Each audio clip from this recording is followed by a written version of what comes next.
Here are two scenarios I would like you to picture.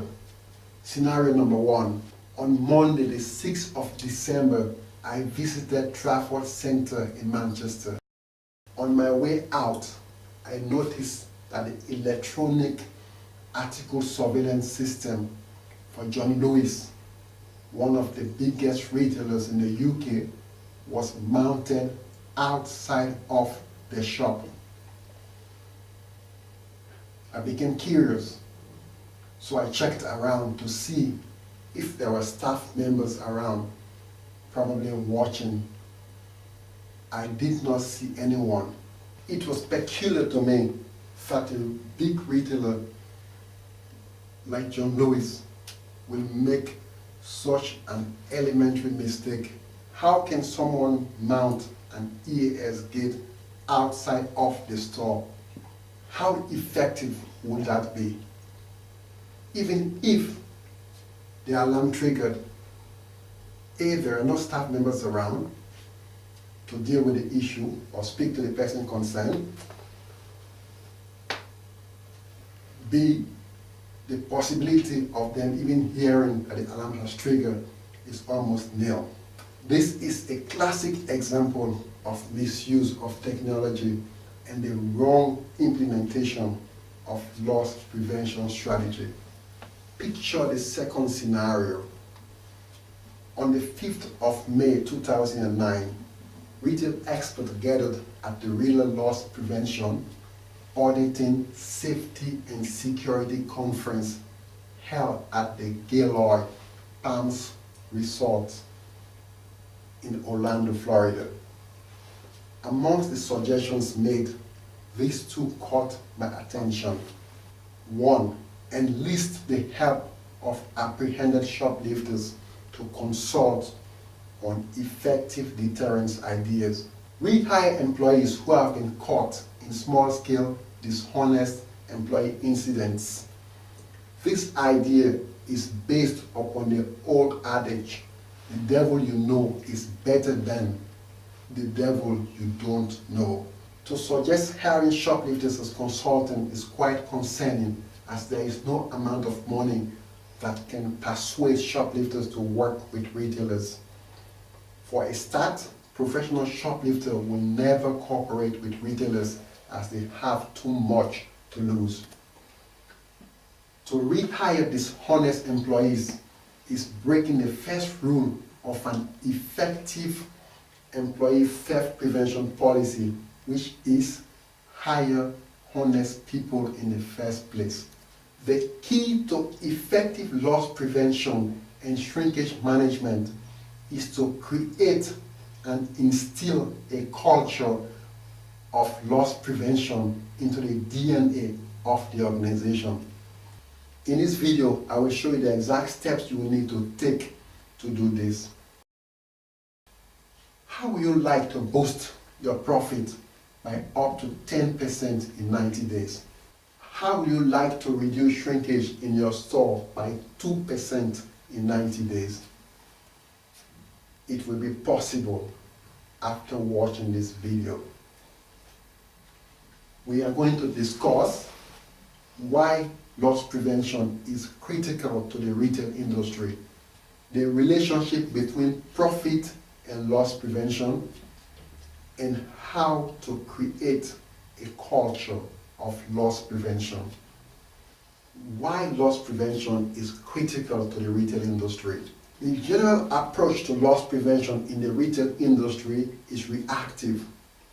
The good guys, loss prevention personnel and experts, pitted against the bad guys, shoplifters and dishonest employees. As a result of this mindset, many retailers hire ex-service personnel who lack business knowledge as loss prevention managers.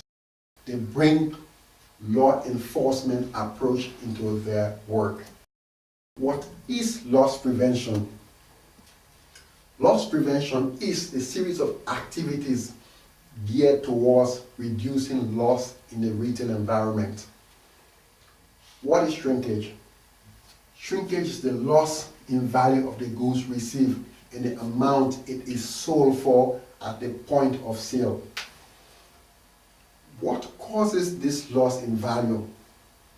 It is caused by the following factors: shoplifting, accounting error, employee theft and fraud, administrative error, receiving theft and fraud, and general employee error. This chart shows us that shrinkage is more than just theft. It is a combination of factors that are mostly the result of little or no policies and procedures. Top management pays scant attention to shrinkage as it is perceived as just theft. It is handed over to loss prevention to deal with. However, loss prevention must be at the heart of every retail operation because it is essentially profit protection. If retailers continue to focus on increasing sales and ignore the effect of profit-draining activities, it will be impossible to grow. This pie chart is a segmentation of the causes of shrinkage in the retail environment. As you can see from the chart, shoplifting accounts for only 21% of retail shrinkage. The rest 79% is caused by internal activities within the retail store itself. Cashier costs accounts for 32%. This could be cashier theft or cashier error. And general employee, 24%. This also could be employee theft or employee error.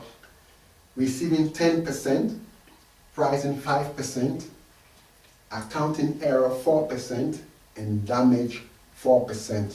In 2009, UK retailers lost £4 billion to shrinkage, 1.8 billion to shoplifting, 1.5 billion to employee theft, 642 million to administrative error, and 175 million to supply chain theft.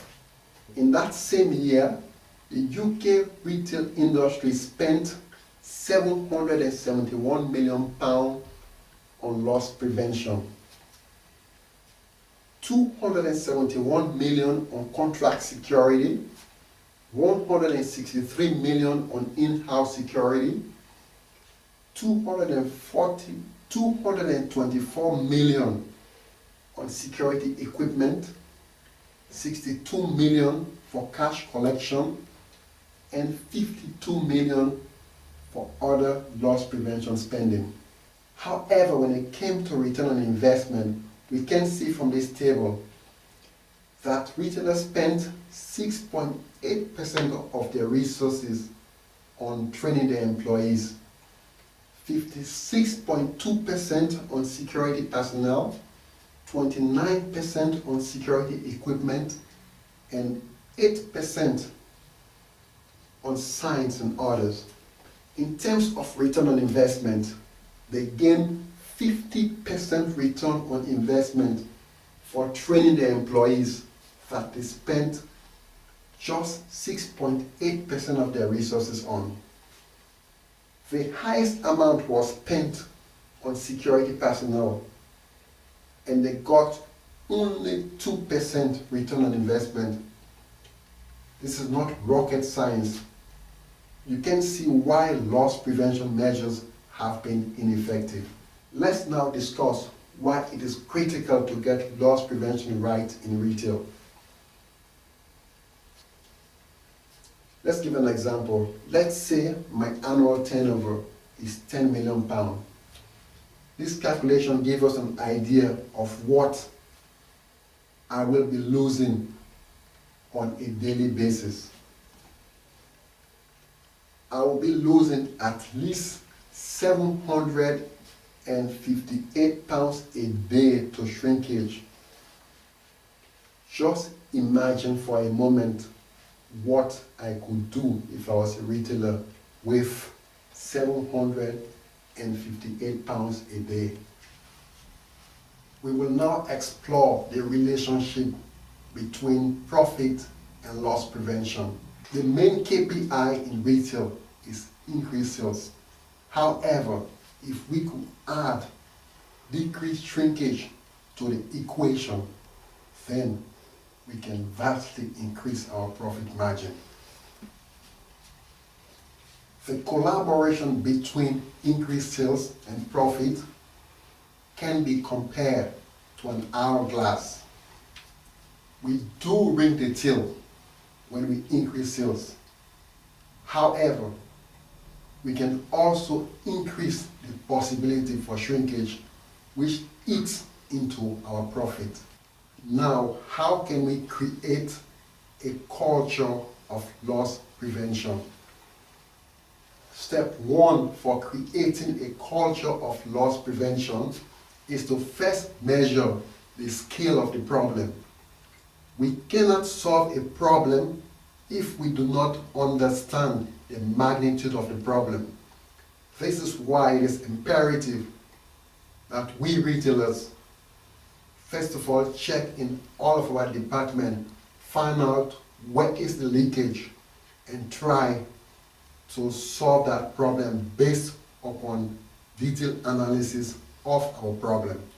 Step two is to implement robust policies and procedures for receiving, merchandising, theft, fraud control, and error prevention. Step three is to create a mechanism for accountability, making use of detailed and accurate transactional reports. Step four is to create a shrinkage awareness campaign. Step five is to gain top management commitment. Step six is to create a mechanism for monitoring compliance. Step seven is to set measurable target. The target must be smarter. It has to be specific, measurable, achievable, realistic, time-based, and we must evaluate and review them. And step eight, we must make effective use of technology. The new retail environment. The internet has broken down the monopoly of distribution held by a few. The likes of Google, YouTube, and Facebook means pretty much anyone can run a multi-million pound retail operation from the back of his car as long as he has an internet connection. The home delivery part of most supermarkets reads good on paper, but do they deliver enough profit? Loss prevention or profit protection remains the only safe bet for retailers. To generate profit in retail, there needs to be an increase in sales and a decrease in shrinkage. Shrinkage reduction is the only, and I repeat, the only avenue still open to most retailers for profit generation. Just enter your name and email in the box below to download your free report on creating a culture of loss prevention. Or call us on 0800 876 6608. For international, it is +44 161 205 9060. Or email me personally, romeo@retailebooks.co.uk for your free consultation.